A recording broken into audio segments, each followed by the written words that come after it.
Americans who first sought the shelter of Hong Kong's almost landlocked harbour nearly 150 years ago reported that the local populace spent much of the time at sea, combining fishing with piracy. Today, 140,000 people still get their living on the water.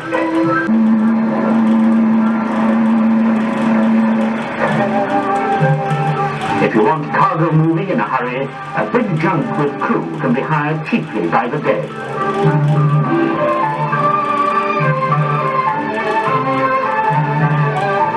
Grandma is too old to help with the heavy work, but she makes herself useful handing out tally tokens to the dockside coolies. Hong Kong's water people make their homes in sheltered bays around the coast. One of the biggest floating townships is Aberdeen, on the south side of Hong Kong Island, where nearly 30,000 people live aboard every type of craft, ranging from big junks down to tiny sampans. Centuries ago, before the British came to Hong Kong, a Chinese emperor issued a decree forbidding the water people ever to step ashore. In this modern age, most of the babies are born in hospitals on land, and the children go to land schools, specially run for them by the Hong Kong government. The floating townships have their own taxis, sampans, rowed by women whose menfolk are away at sea. They have their own floating shops too. This is even easier than the supermarket. The shop comes to the customer.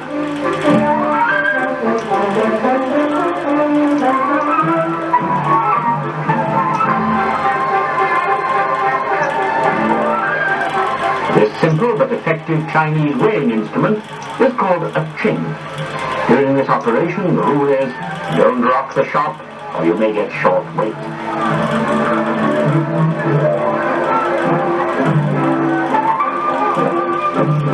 Crowded? Maybe. But when you've been brought up on a sampan, you know how to make the best use of every inch of space.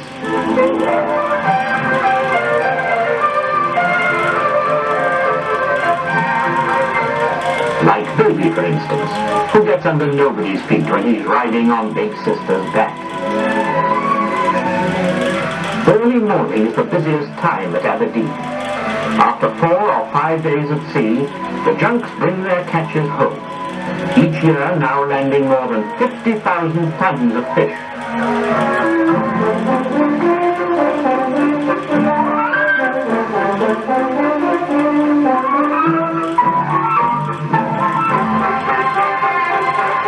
Despite Hong Kong's population explosion in recent years, there are now over 3.25 million people living in the colony, there is still enough fish for everyone, thanks to the men who go down to the sea in junks.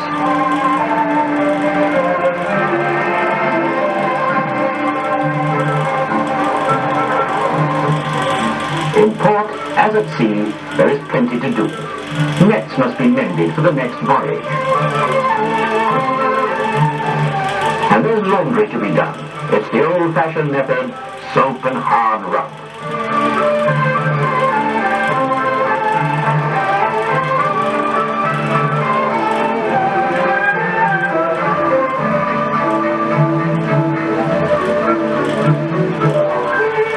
The turnaround time for a junk is only a few hours, and dawn finds the fleet heading out to sea once more.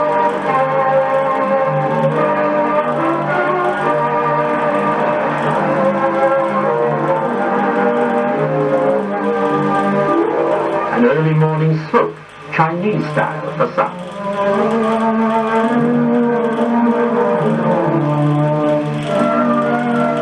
And an appropriate comment on the hour from others.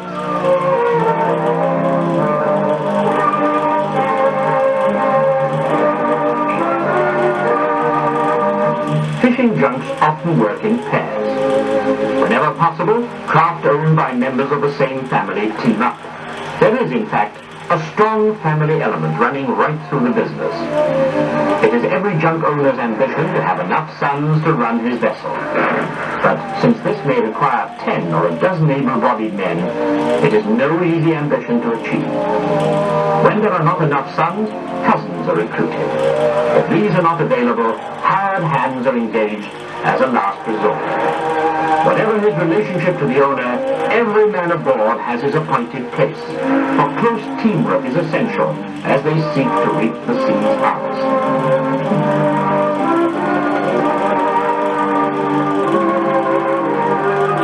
It is believed that the first Europeans to come to the Orient called a craft such as this a junk because of its littered, chaotic appearance.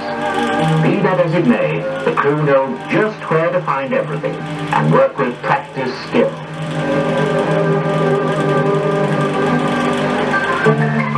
The skipper's wife is usually the cook. No light task, for the biggest junks carry as many as 40 men, women and children. Not to mention animals. As ashore, rice is the main dish. With, of course, fish. Vegetables and meat are also carried, to meet the demands of appetites sharpened by hard work in the fresh air.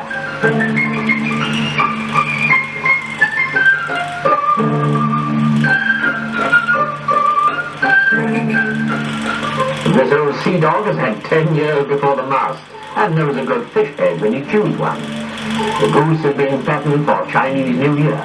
The hens provide the eggs. Hong Kong's water people find their fun, like their livelihood, afloat. Each year they celebrate a number of colourful festivals, forgetting more mundane affairs entirely, and giving themselves over to having a riotous time. At any rate, the colours they use to decorate their boats are riotous. Like people who get their living from the sea in any part of the world, Chinese water people are deeply religious, and many of their festivals have a background of worship, either to ancestors or to traditional gods and goddesses. One of the most important is the festival of Tin Hao, the sea goddess, which is celebrated each year on the 23rd day of the third Chinese moon, early in May. Temples to Tin Hao's memory have been built in many parts of Hong Kong. The biggest is at Joss House Bay, at the eastern end of Hong Kong Harbour, and it is there that most junks go.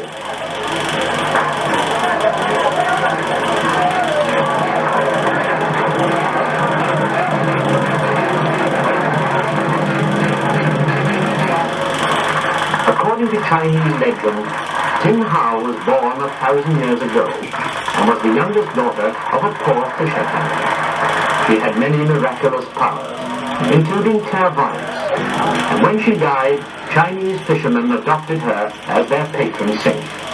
To this day, every Chinese junk carries a miniature Tin Hao shrine.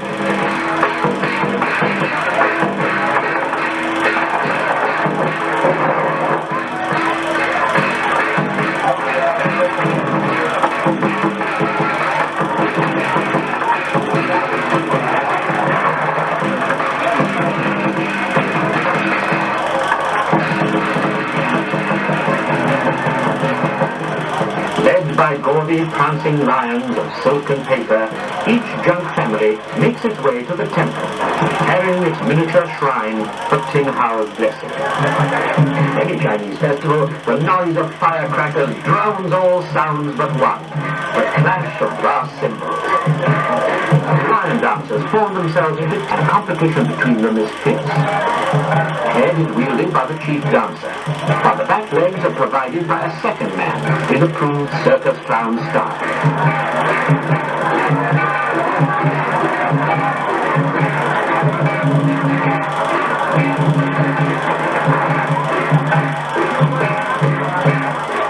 Inside the temple, Tin Hao sits in a carved wooden chair, flanked by two aides whose names mean 1,000-mile eyes and fair wind ears, women like joss sticks.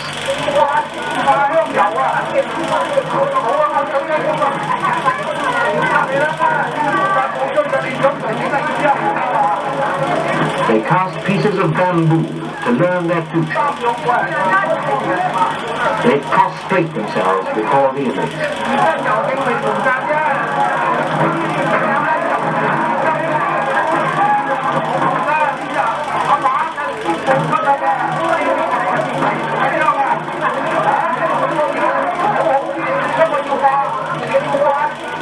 Roast pigs decorated at either end with a red rosette for luck, are taken to Joss House Bay as an offering to Tin Hau.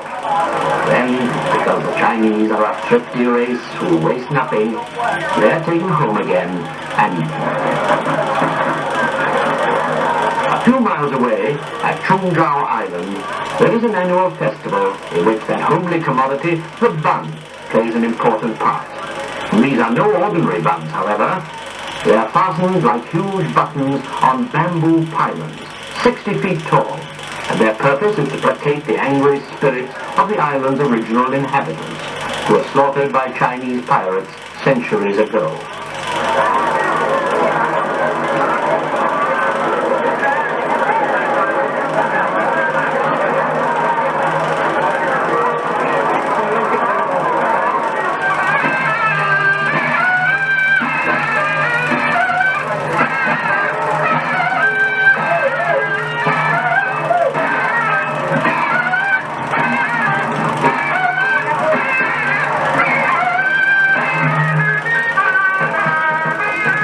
Fisherfolk come from miles around to burn paper clothing and make other offerings in the island's temple.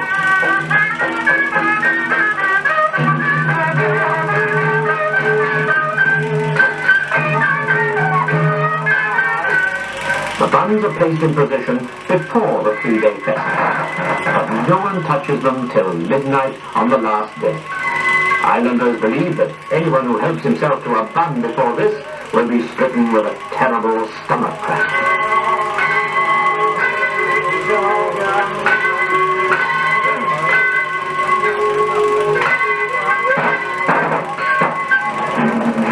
Each trade guild, temple, and important family on Cheung is represented in the festival parade.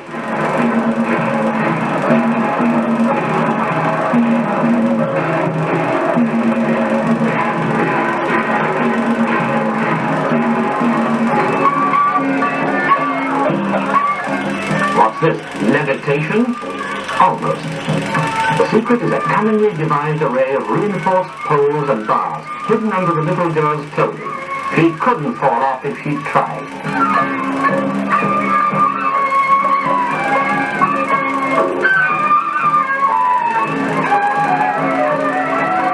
How did she get there?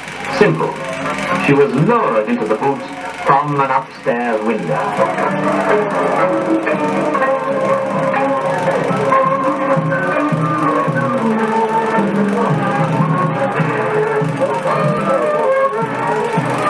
During the festival, the villagers are allowed to eat only vegetarian food, with the exception of oysters, which can be eaten because they're supposed to have no soul. Like any good parade, this one has several bands. Uniforms may not be familiar, but the tune is just, it's roll out the barrel, Chinese style.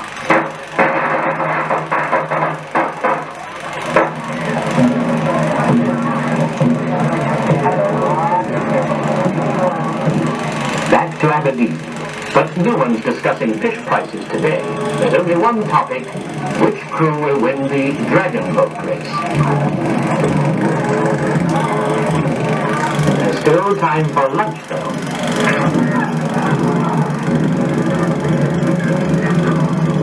Dragon boats, between 80 and 100 feet in length, are rowed by crews of husky Chinese fishermen who go into strenuous training a month before the event and pray to their temple gods for victory.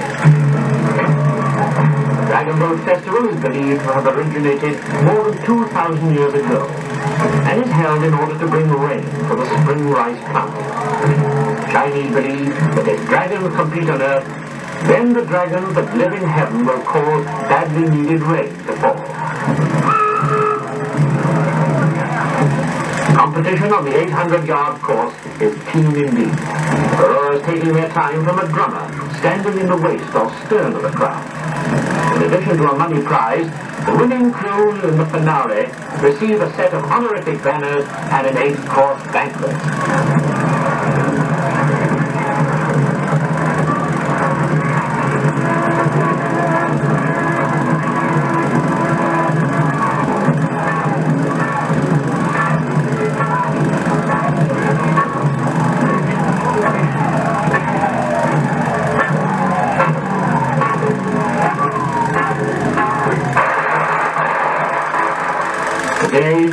But for centuries past, the sampans and junks ply the waters of the South China Sea, manned by a sturdy and self-reliant race of people, whose livelihood depends on the cargoes they land or on the fish they catch.